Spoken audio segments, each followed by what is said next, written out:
someone told you that they took a picture of your truck.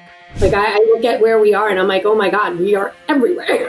Like every day we're in so many different locations. Which is that's where it goes. Like it's an easy thing, right? Lots of fights. You're listening to the Roofing Success Podcast, a show created to inspire roofing contractors to achieve optimal success in their roofing businesses. I'm the host, Jim Aline, the co-author of the books Internet Marketing for Roofing Contractors and The Best Known Roofer. I'm also the co-founder of Roofer Marketers, the leading digital marketing agency for the roofing industry. On each episode, I sit down with industry leaders to talk about their processes, the lessons they've learned, and how to find success in roofing. Hey, welcome to another episode of the Roofing Success Podcast. We really appreciate all of the follows, subscribes, reviews. Starting a chart in the podcast on Apple. We're in the top 150 consistently in business marketing, so that's awesome. For roofing company owners, right? So we, like the roofing company owners, must listen to a lot of podcasts because we're starting to chart. So appreciate all of that. Today we have Sage Sorathia of Capital Roofing in New Jersey. How are you today? I'm great. How are you doing? Good. Sage, thank you for having me. How did you get into roofing? Well, that's a very interesting story. My background is not in construction at all. It's actually in banking. I graduated from St. John's University with a marketing degree, but then went into investment banking at JP Morgan and Lehman Brothers for a couple of years before I decided I wanted to get back into the marketing world. And so I started doing events for JP Morgan again, and then Capital One and Rabobank for 15 years. I was there to actually build the strategies for the different event teams that I was managing and bringing, brand awareness to the different companies that I was with and just making sure that all the events and all the marketing was done, flawlessly. So I was doing that for 15 years. I loved it. And then my now fiancé, we were always friends. We've known each other for about 20 years. I've always been helping him with his business, and he owns the roofing company, Capital Roofing, with his parents. And I was always trying to give him a lot more of the corporate feel to bring into his roofing business. And then, long story short, I went through something personal. I was going through a divorce, and I decided, the traveling with 2 little kids was a little bit much. And I decided, you know what, maybe it's time for me to step out of that world and go into something else. And tried my own marketing company. COVID hit. And then I was still involved with the roofing company. And then I decided, you know what, there's no better time to just call it quits and go full into roofing. And so here I am 5 years in. And it's been an experience for sure, especially coming from the corporate side of the world to roofing. It's so different, going from a big high-rise building in New York City to a garage in New Jersey. It was definitely a unique transition, but I absolutely love it. This industry is there's so much to do, and there's so many opportunities. So it's pretty crazy, but I have to say this was probably one of the best moves I've made. That's awesome. There is an attraction, right? And we talk about roofing isn't sexy. It's not the place everyone wants to be in roofing. But boy, where you live in New Jersey, where you're from in New Jersey, and where that across the bridge, right? That is sexy. The investment banking world and the high finance and Manhattan and all that cool stuff, right? Where is that what drew you to that, or was it just kind of things fell in place after you got out of college? Well, no, they didn't really fall into place. My dad was an investment banker as well. My mom was in banking as well. So was my brother. So my dad didn't really believe marketing was a real degree. He was like, I don't understand what marketing is. And I'm like, it's everything that you see. And I used to run. It's what makes the companies you invest in money. Exactly. I was like, it's the commercials you watch. It's pretty much everything around you. And so he was like, no way. And I tried out of college finding a job in marketing. It was not a good time. And so he was like, all right, yeah, no, you're going into banking. So he put me in touch with a recruiter that he worked with. And then I got into investment banking. I will be honest, I hated it. It was not fun. It was a lot of long hours. I mean, I met some great people, but outside of that, I think it was not my world. Yeah. It just wasn't my thing. And my dad was like, I don't care. You got to stick this out. You have school loans to pay for. You need to work. And I'm like, he's like, I don't know what this marketing nonsense is, but like, this is what you need to do.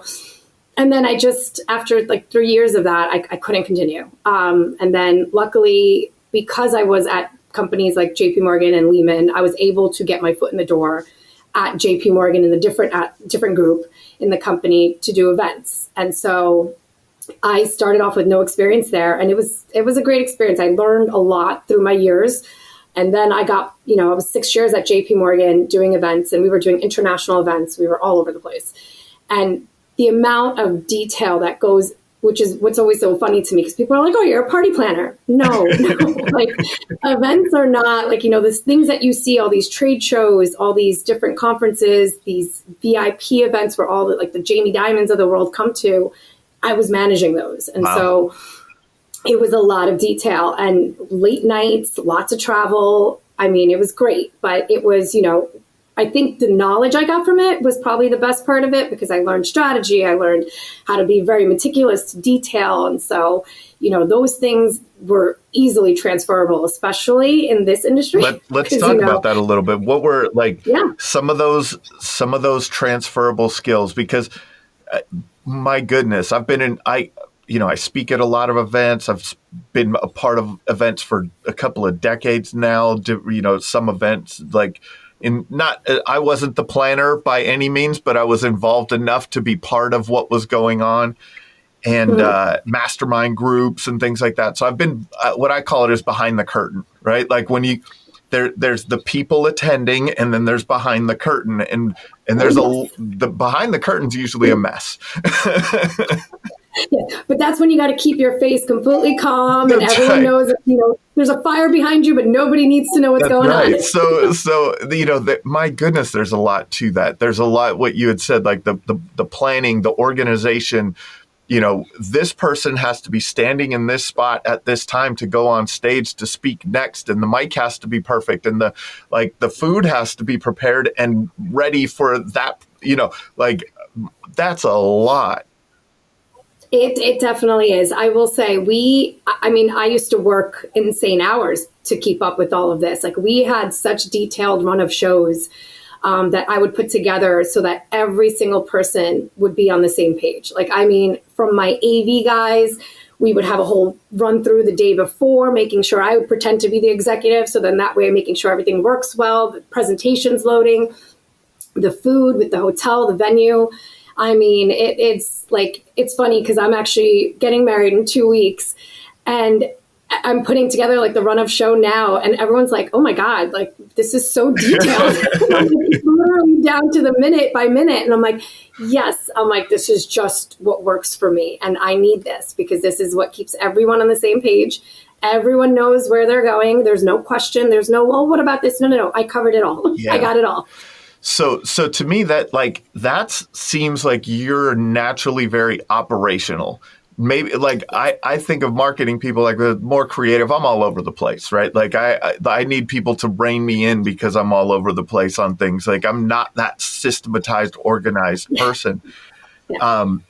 But so you were the person bringing it together. So as you started helping, your current fiance now with marketing for the company and doing your own. When you were doing your marketing company, were you doing event marketing also?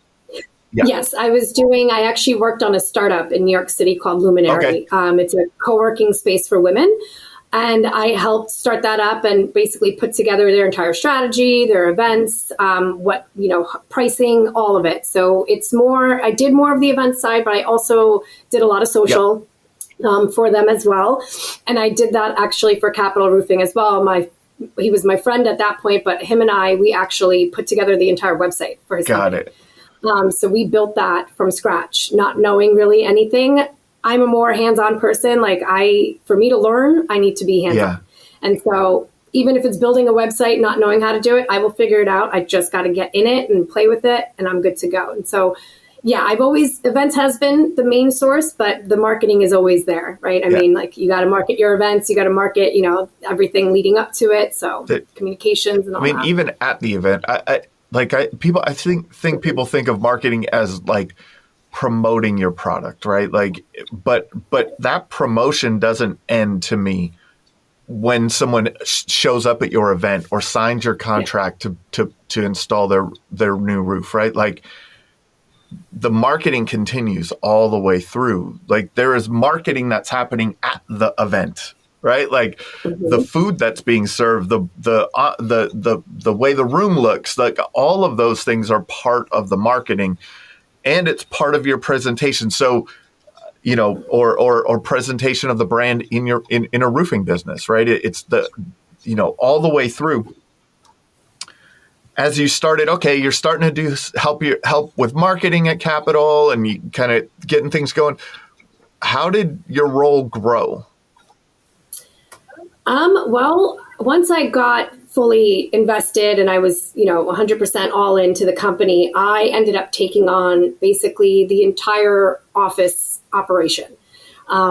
Basically everything outside of me being in the field, I was managing. And, with COVID happening, Eric's parents, they kind of were like, okay, nobody knew what was really going on right at that point. So I think we were trying to manage as best as possible during that time. And at that moment, I was like, all right, this is it. It's either all or nothing. Like, I either have to take this over fully or I'm out fully. Right. So I made that decision. And then I was like, all right, so now it was like, how do I take my skill set and nicely take away everything from his parents and the way that they were doing things and kind of make it more with the times, and incorporating a lot of technology. And my goal was always to become paperless. I hate paper. If I don't have to have paper around me, I'm very happy. And so that was a little bit of a struggle, I would say, definitely getting into this, because it was everything before I got fully involved was done on paper, our checking, our books and balances and all of that was all done on this big binder with sheets of paper. And it was just, I was like, there's no way I could work like this. And so it was a lot of figuring out, how am I going to take kind of over with the bookkeeping, with the production schedule, with the office management as a whole. And so I was basically doing it all, answering the phone, getting, putting the estimates together. I was researching CRM systems and systems that we can use so we can get, ahead of times here and not just use Google Calendar, just getting us to the next level. And so it was a struggle in the beginning. It was a lot of learning for me as well, because I didn't know the terminology, didn't really know, yes, can I do the operational part about putting it on a Word document, making it look pretty and presenting? Yes, 100%. But for me, as much as I've done budgets and all that kind of stuff with events, I was never doing it for an entire company. I was just doing it for my section of my team.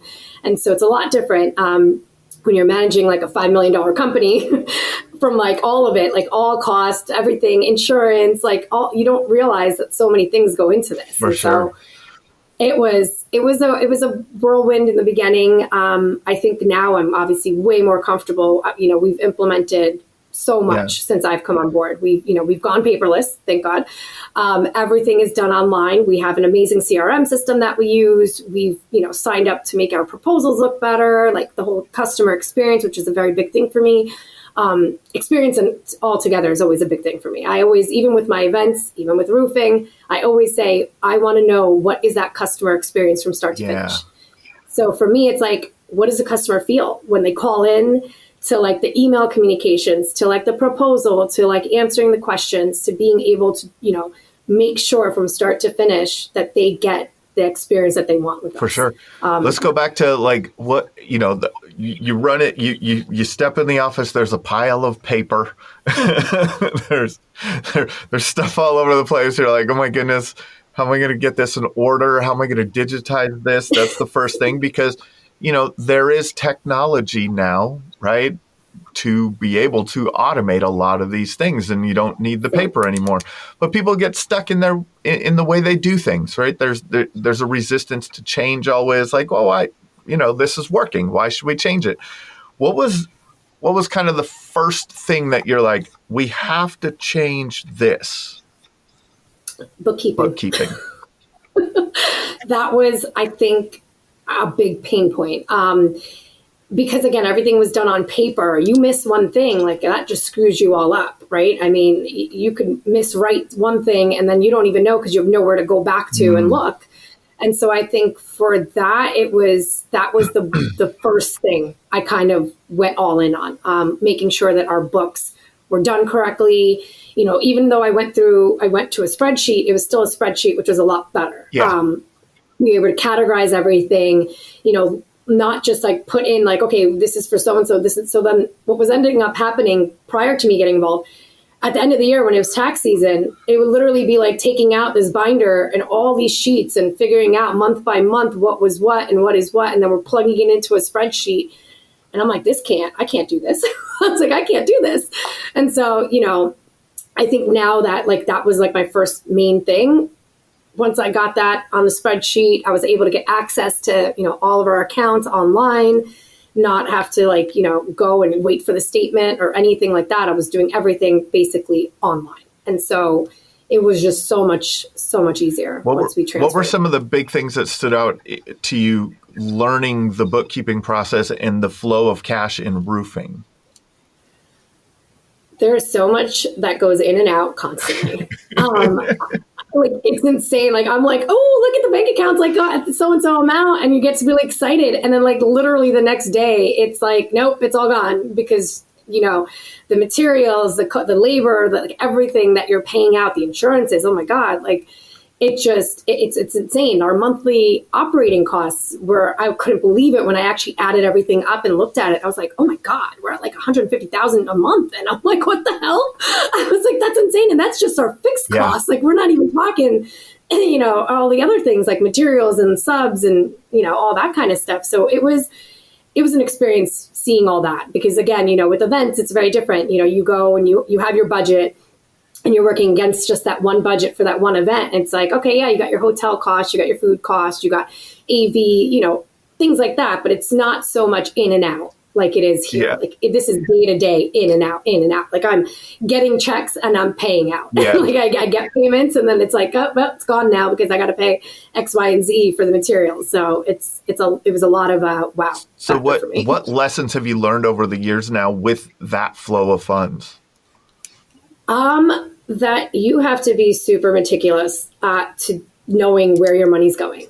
I think that is a huge learning thing for me. After I was able to break everything down, look at the cost, I was able to actually pull numbers and scale the business properly with those numbers, knowing that, okay, we're spending X on subs, we're spending X amount on our materials, X amount on permits, insurance, this, that, whatever it is, like looking at that big picture number, it like was able to help me then gauge, okay, at least I know next year we're going to be around this for fixed. This is where we're going to be with our variable costs. And then like being able to see if we want to grow, what numbers do I need to hit to grow?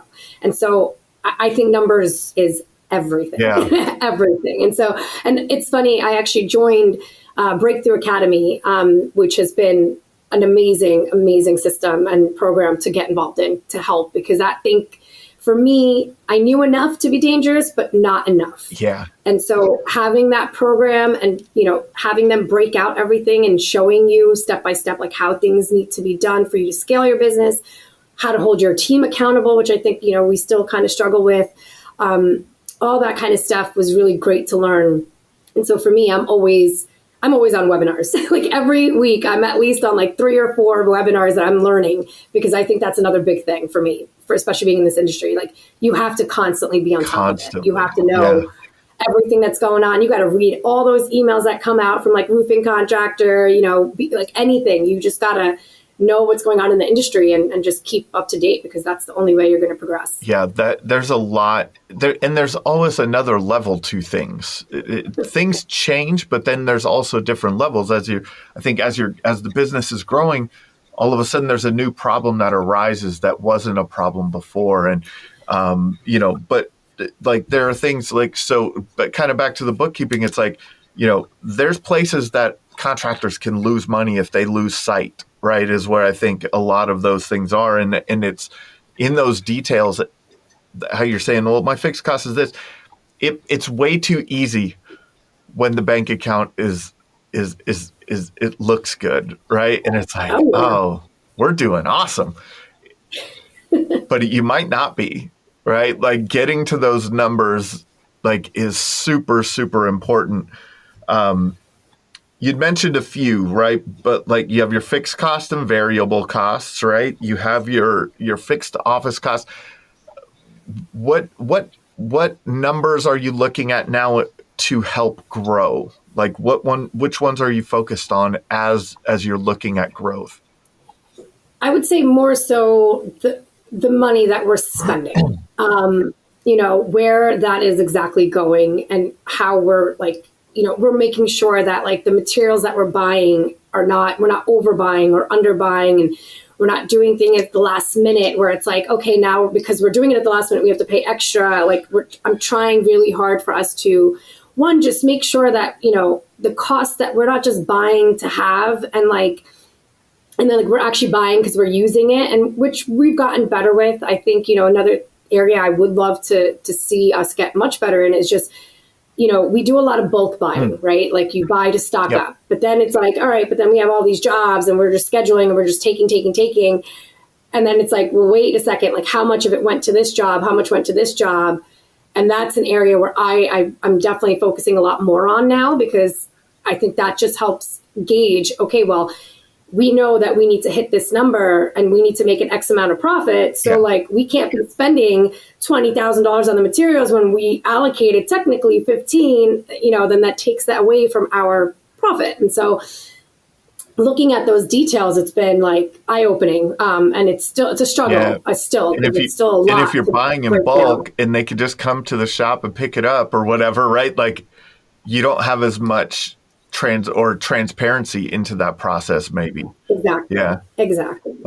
And that's been a struggle. And we're looking into inventory, like softwares and things like that too, just to kind of keep that going. So we know what's in and out even there, right? Because that's important, because people will just take and then like you don't know where it went. And you're like, wait a second, we had this like yesterday. No, not anymore. What job is it on? Yeah. Yeah. It's like, well, who took it and where did it go? And, so it's a lot of, keeping all that under control. That's an interesting one. I hadn't thought of that. Like when you do buy in bulk, now you have to really inventory have a great inventory process for that, for what you buy. Or it could just you may lose the advantage of the discount that you got for buying in bulk really quickly if it's not watched. It's that focus, right? Like it's what you focus on, right? When you focus on something, it grows, or and so so now bookkeeping was the first thing. Got that in place, got that cleaned up. What next? What did you work on next? Customer experience. That was, I think, one of the biggest areas that I spent and do still spend most, if not, probably 90% of my time.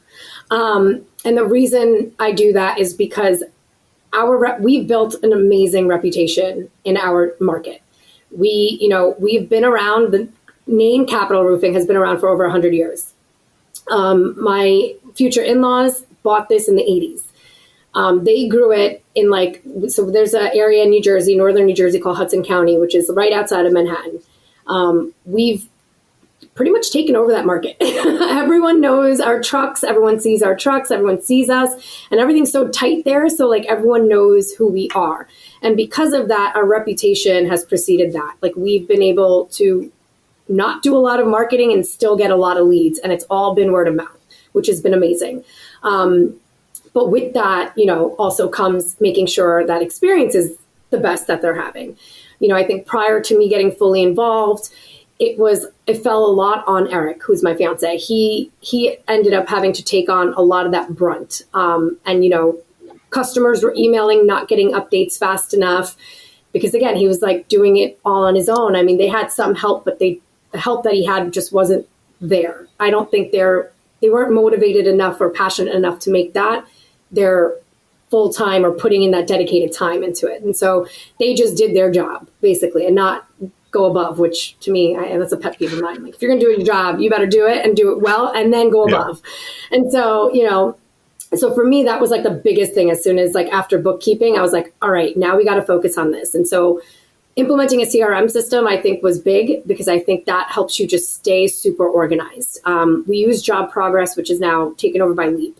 They're amazing. The system was customizable. And I'll tell you, I went through 15 demos, I think, with different companies. And we tried a bunch. I was like, this is not working. This is not working. And so we went through a few. We landed on Job Progress. And once that kicked in, it was great because now we're able to stay more organized, which then helped the entire customer experience side from the back end. Because now it's like everything is in the system. The customer's file, pictures, notes, contracts, proposals, anything and everything is in this one place. And so I'm able to just pop in their name and see what's going on. So when they call, I know how to answer their questions properly. And, prior to that, it was all over the place. Like I said, we were trying to use Google Drive and do all that, but it still wasn't as organized in one place. And so for me, it was like, okay, let's make sure that wherever we're holding all these files and everything, it's in one location. Let's make sure that, we don't go more than 24 hours before getting in touch with the customer. That's my rule. Email, phone, whatever it is, it's a 24-hour rule because I don't want to go more than that. I think that, as a customer-facing company, like, we can't have that. Like, that's just not a good experience. Like, I don't want a customer to be like, oh, well, I called you and I never got a call back. And, and especially when you have a leak in the roof, like, you can't wait that long, like they're not going to wait for you.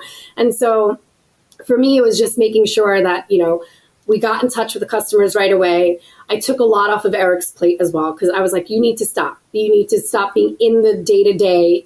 Tell the customers to reach out to me. Tell them to call the office, because everyone was calling him. And then he would tell the office, oh, call so-and-so, call so. But then there was no there's no anything after that. It was just kind of like, okay, then what?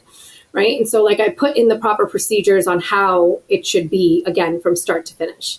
Like, the first phone call that they get, how does that person sound on the phone? Like, that's big to me too, right? I mean, if you sound like a lazy person, like, hi, how are you doing? Capital Roofing. Like, no, you need high energy on that phone. Like, you need to show that people can tell when you're in a good mood, right? Like, on the phone, right off the bat. And I've had experiences where I've had an admin prior to the one I had, and she was like a drag on the phone. It was horrible. I had customers that would refuse to speak to her.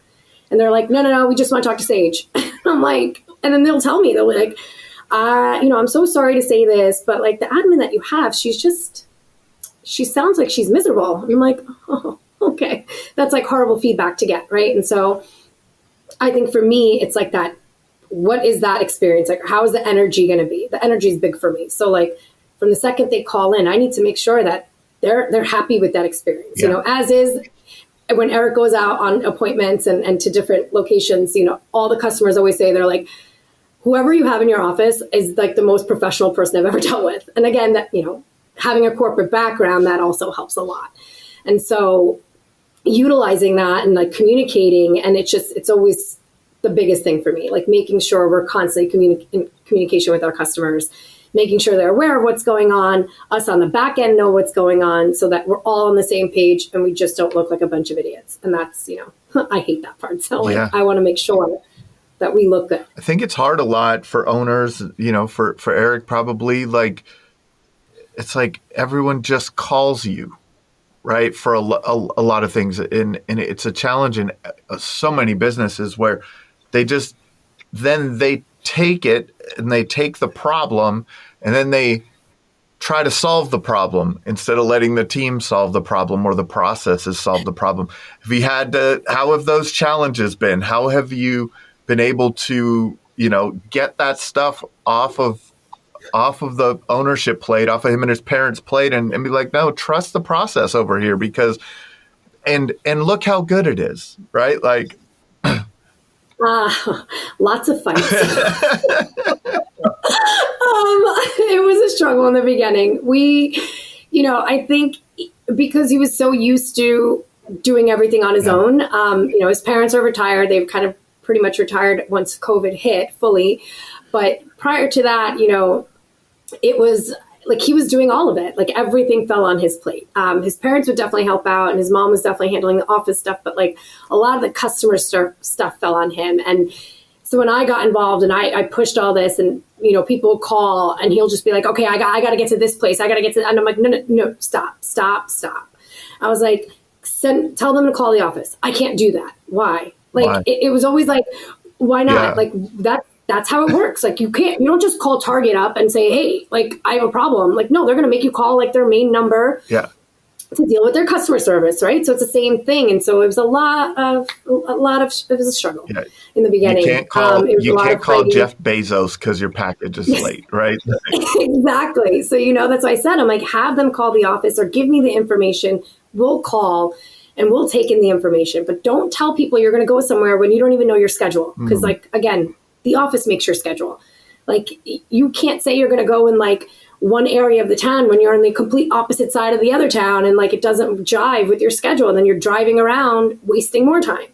And so, like when I was doing all this appointment stuff now, like I said, we have an admin that's great. And so she does a lot of it, but I would always make sure all his appointments were even like in a way where his driving wouldn't be going back and forth all over the place. Like little things like that where he didn't really think about. It's like, he's like, "Oh, well, this just made my life easier." He's like, "Oh, I could do this in like X amount of time then." And I'm like, I know, so there's a lot of those like aha moments for him till he realized like, "Oh wait, no, okay, I gotta trust the process, and I gotta let go." And so, like I said, it was definitely a struggle in the beginning, but once, like, I guess, of course, once you see it working and it's succeeding, then it's like much easier to let go. Right. So like in the beginning, it's always like, "Oh, I don't know. Like, it's like, I'm not sure. But then like you keep seeing it working and it's working well. Then it's like, all right, I can't fight it now. Right? It's like, yeah, it's working and she's right.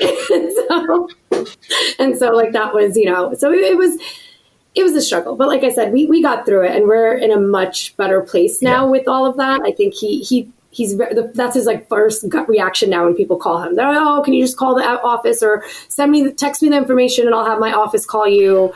So he's gotten way better with that. So, but yeah, he's more, the difference between us is very much, he's the visionary, and I'm the implementer. And so like, for him, it's like, I could do it all. I got it all. I could do it. And I'm like, "No, rein you in. Let me bring you back in." It's like, we got to put a process to it.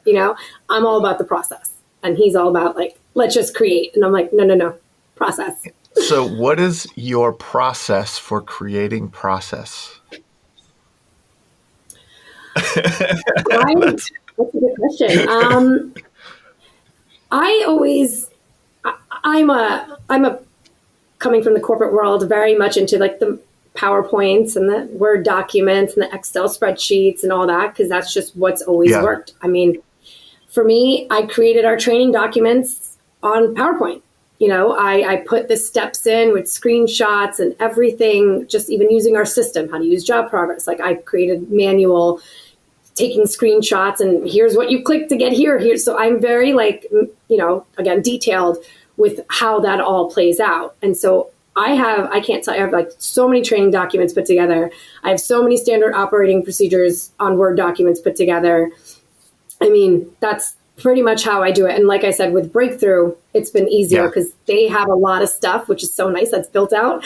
So I'm able to just take a lot of their stuff and tweak it. And so that's been a huge thing off my plate because I was doing everything before just based on what I knew and not really like a proper way to do it. And so it's been, it's basically all on Microsoft, unfortunately. Which is that's where it goes. Like it's an easy thing, right? To create a document. I mean, or even in Google Docs or in like Google Sheets and things like that. Like you could create these things. And I think, what you said, taking screenshots of this is what you do here and describing it. And then, another thing that we use a lot is Loom videos for our trainings. Like, so because we're all, digital. So it's like, oh, this is what you do. So we record a video doing it. And then there's the training for it. Like, so there's a lot of easy ways that you can implement those kind of processes. As you talked a little bit about brand awareness and word of mouth. I want to get back to that while I still have it on my mind. Yeah. I think that it goes together. Like for early on, you said, like the events that you threw were for brand awareness, for corporate brand awareness, for the big companies, for the brand awareness of that company. And then you said, like, capital gets a lot of business word of mouth because it's been around for so long. People know them. So what are your thoughts on that? Like, I think there's a strong, like, it kind of goes hand in hand, right? Like, they're Absolutely. almost the same thing. Like maybe sometimes we think it's word of mouth, but word of mouth is brand awareness. Absolutely. Because I mean, everyone knows the brand and everyone's talking about the brand, right? So they know, okay, when they're on walking around, they see our vans, right? Our vans with our logos on it. And they're like, oh my God, they're everywhere. I actually, was really funny. I met a woman through another friend randomly a few weeks back. And she was like, she lived in the area where we work, Jersey City. And she's like, wow, what do you do? And I was like, oh, I own a roofing company with my fiancé. And she goes, oh, what's the company? I was like, oh, Capital Roofing. She goes, oh my God, I've seen your trucks everywhere. And I'm like, what? And I was like, wow. And that was it. I didn't even go into like where we're located or anything. She's like, oh, is that like the dome one with the Capitol building looking logo? I'm like, that's us. And she's like, you guys are everywhere. And I'm like, yeah, no, we try. And so for us, it's more, given that they see our vehicles everywhere, knowing, that, and because it's such a tight little area, it's hard not to see us really. We are really everywhere. And just when I think like, I was like, oh, I feel like we took over all of Hoboken and it's like a 1 square mile town. No, we have not. Like there's still properties popping up someplace. And so, I think for us, the word of mouth is great and brand, but that goes with the brand, right? I mean, like everyone they know the brand, right? So they know Capital. They don't know Eric. They don't know Sage. They don't know my guys. They know Capital. And so, to me, like that means everything, which is why I think, branding is big for us. Like I'm, very big, like we updated our logo a couple of years ago.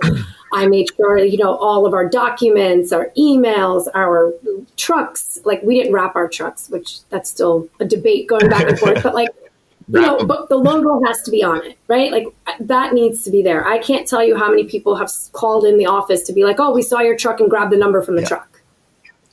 Great. Like, and that's amazing. We see you guys everywhere. Or like, oh, so-and-so told us that you did their roof and we're looking. And so like, you were highly recommended. That's been a great thing. And so like for us, it's like, you either see us or you know of us, but it's, the brand. And that's what it's been, How do you update a brand that's been around for 103 years? Like what? Like what was your thought process on that? And like now, how do we expand brand awareness or how things like that? What are your thoughts on how you've done that? We definitely. Well, I think the major thing we did was a logo upgrade. Just because obviously being such an old company, it's been from the 80s. The logo was very much like the 80s. So we updated that, made it a little bit more modern, giving it to like a new feel.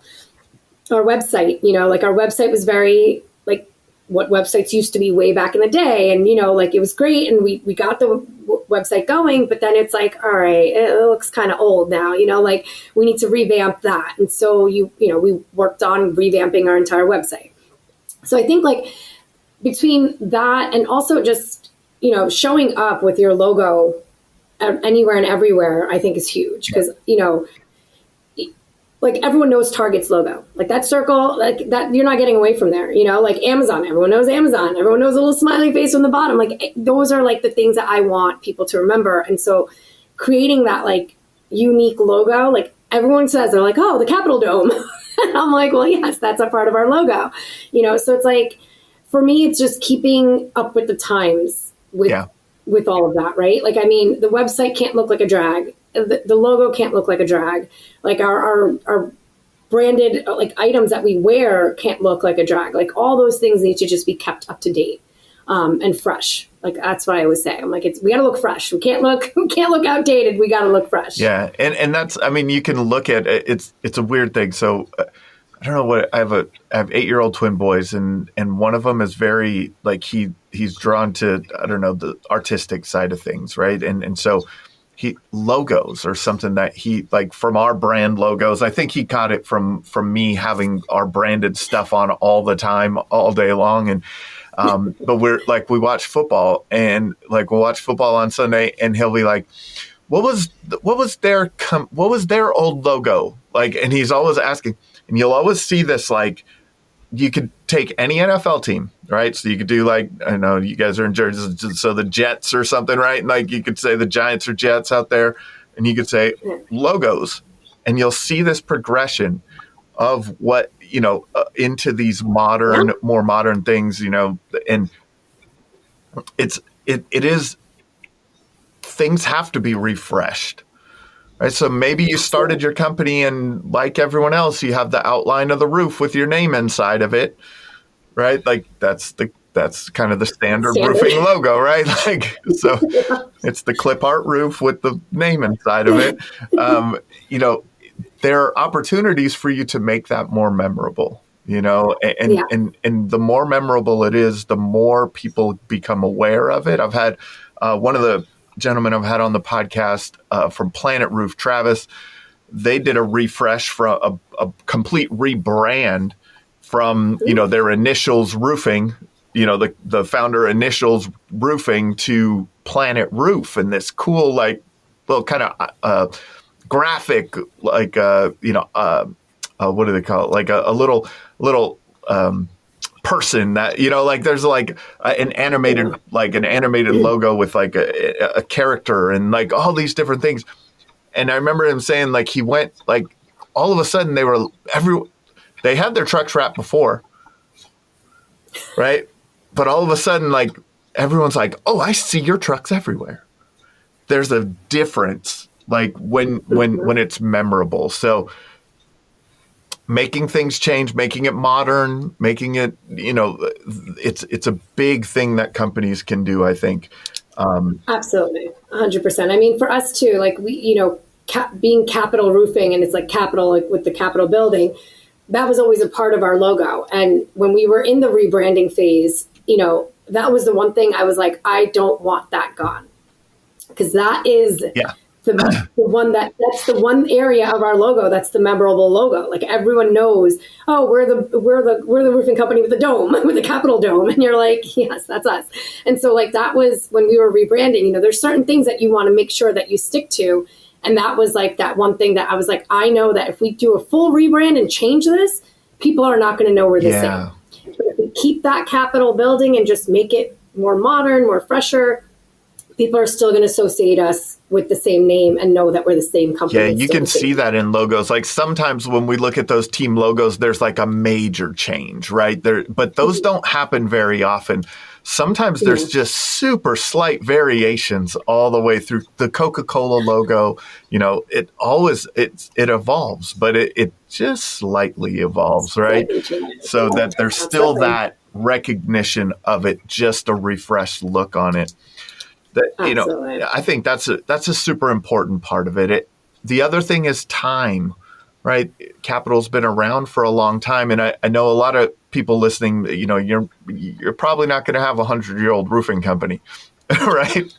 But be okay with that. It's going to take some time to get that brand awareness. People have to see you for a long time. Understand it's a long-term play, right? It's not. You can't wrap your truck and all of a sudden you're getting phone calls all over the place. But if you do a good job of it, you will get more phone calls. It's how it works. The more you're out there. Yeah, the more you're out there, the more people see your logo, the more people see your brand. I mean, that's what you want, right? And for us, I think that's what it works out to our favor, because we're in this little niche market, and it's, we are everywhere. Yeah. Like, I look at where we are and I'm like, oh my God, we are everywhere. Yep. Like, every day we're in so many different locations, and it's great because, that's how we get, like, I mean, randomly we could be in a complete different town that we don't really work in. And the houses around that area will be like, oh, well, we saw your truck at so-and-so's house. So we took a picture of it, of your truck, and we called you, and you're like, oh, well, that's amazing. That's that customer experience, right? So in the awareness stage of your customer's journey with your company, like in that awareness stage, be understanding of that. Someone told you that they took a picture of your truck. Yeah.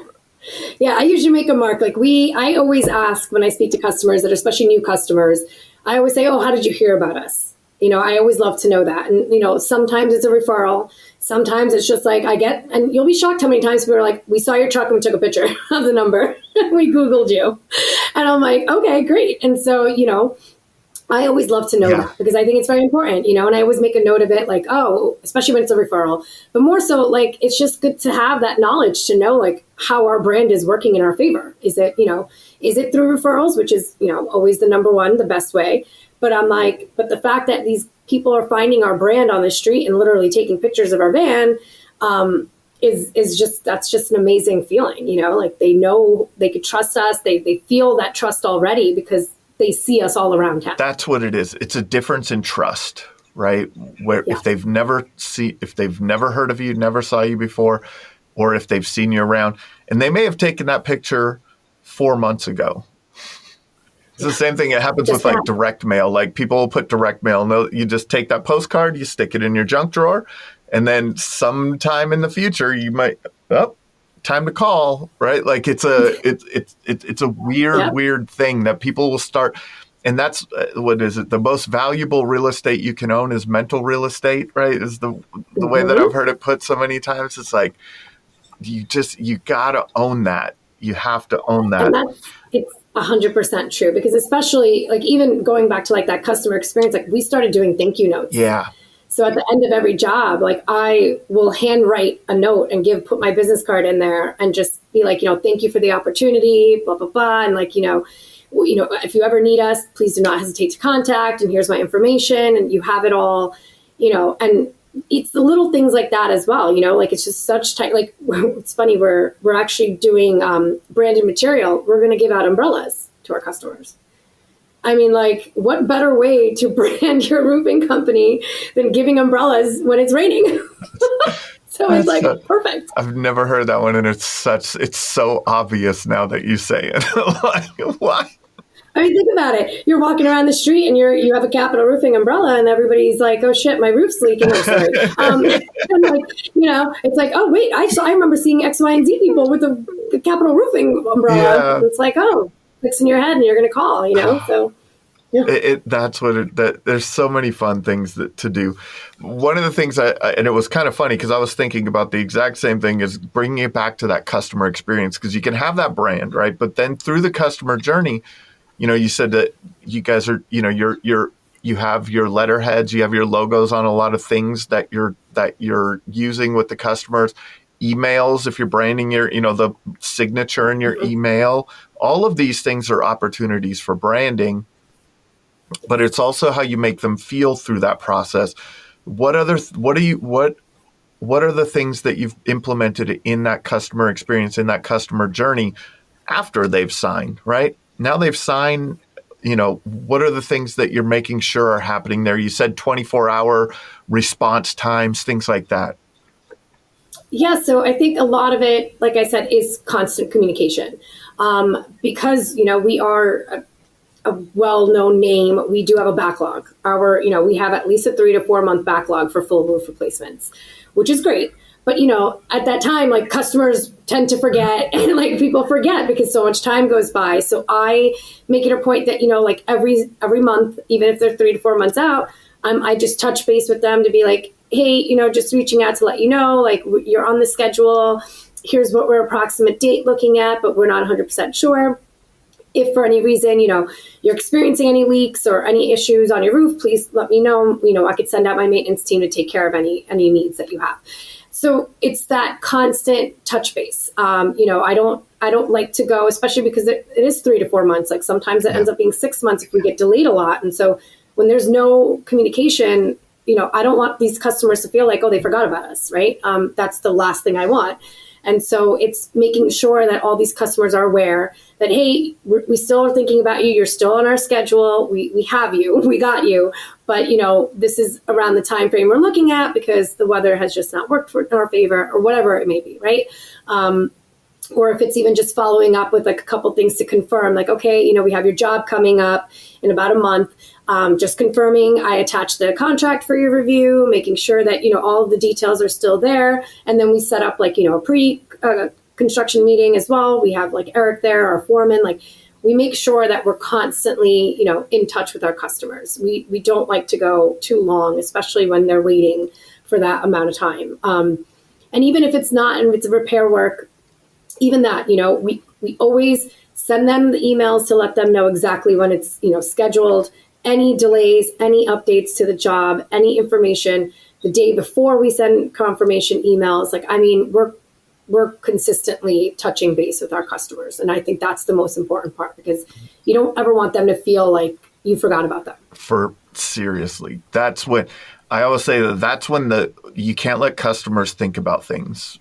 Because if they do, they'll go the wrong way with it, right? They're like, it's, they'll if there is any, maybe a good way to put it is perceived indifference, right? If there's a perceived indifference with that customer, if they feel a perceived indifference, boy, you start moving down the trust ladder quick, right?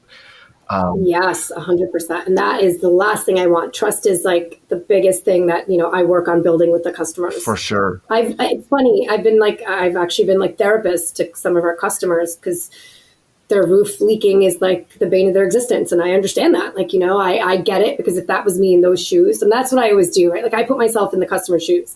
Like, I don't want them feeling like, we're not helping them or we're not helping them resolve the issue. Yes. So, I want to make sure I'm there for them. They want to vent, they want to bitch, they want to do whatever. I'm there to listen to you on the phone. It's totally fine. I'm going to talk you off the ledge. I'm going to make sure everything's okay and that you're handled well. And so that I think is very important, that communication, right? It's really just comes down to that communication and the communication style. Like, are you keeping your composure or are you getting frustrated because the customer is getting frustrated? Like, you got to make sure no matter how frustrated they get, you keep your cool and don't let them get under your skin. Because I'll be honest, like I've had customers that I'm like, oh my God, I'm going to hang up the phone on you. But like you just got to keep your cool. And how do you do that? And it takes me back to my event days. How do you do that? Because that's breathing, lots of breathing. I'll be honest. It comes with experience as well, right? I dealt with a lot of that kind of stuff in the events world. Are you kidding me? Like, some of the people I've dealt with in the executive level, I've been like, questionable, like, wow, like this is how you really treat people. But, so it's like, but because of that, like you're not going to sit there and talk back, right? Like you're not a child. So you're not going to like sit there and talk back and get an attitude and start throwing a tantrum. You can't do that. This is a professional world.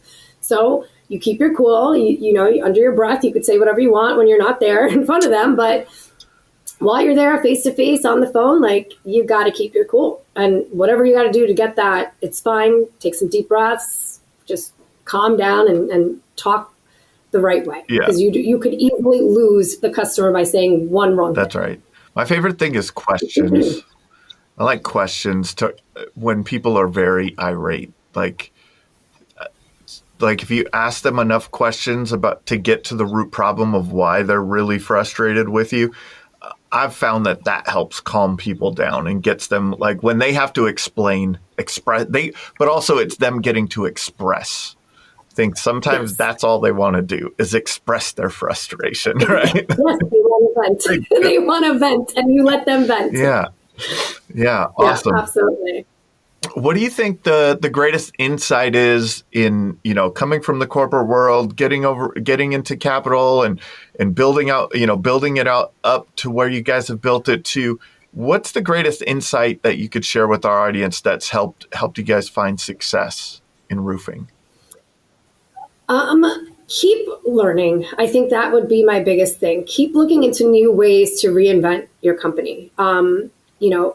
And procedures, right? I think procedures is so big. People don't think that, they're like, but we know what we're doing. Yeah, you may, but then what about the next person, right? If you want to grow as a business, you got to make sure that you're able to then transfer all this information to the next person that comes on. And so I think that's very important for us and for any company to have these proper SOPs in place and the proper procedures and everything so that everyone knows, as you grow, we all on the same page. And there's no, everyone knows the company's values. Everyone knows this is the way, these are the systems we use. This is how we use the system. And this is what we're expecting when it comes to the customer experience. And these are, expectations from you in this role or this role, whatever role it is, right? Number one for us is customer experience. So it doesn't matter what role you're in. As long as you deal with the customer, which mostly everybody in my company does, then you got to make sure you're putting on that right face because you're representing our company and our brand. And so everyone has to be on the same page when it comes to that. And so I think, and the only way owners and people who are in the leadership levels of companies, the only way they know all this is to keep up with what's going on in the industry, knowing and learning, because things change, right? I mean, it's different running a company at 5 million versus 10 million versus 20 million. So for us, I know, we're at 5 million right now, but I'm pretty sure if when we hit 10, it's going to be a completely different ballgame. You're going to have more people, more roles, more things to manage. And so, you got to be able to know what to do when you're at that different level and what needs to be tweaked, what needs to be changed, and how you're going to take whatever you already have and kind of rebrand, and renew.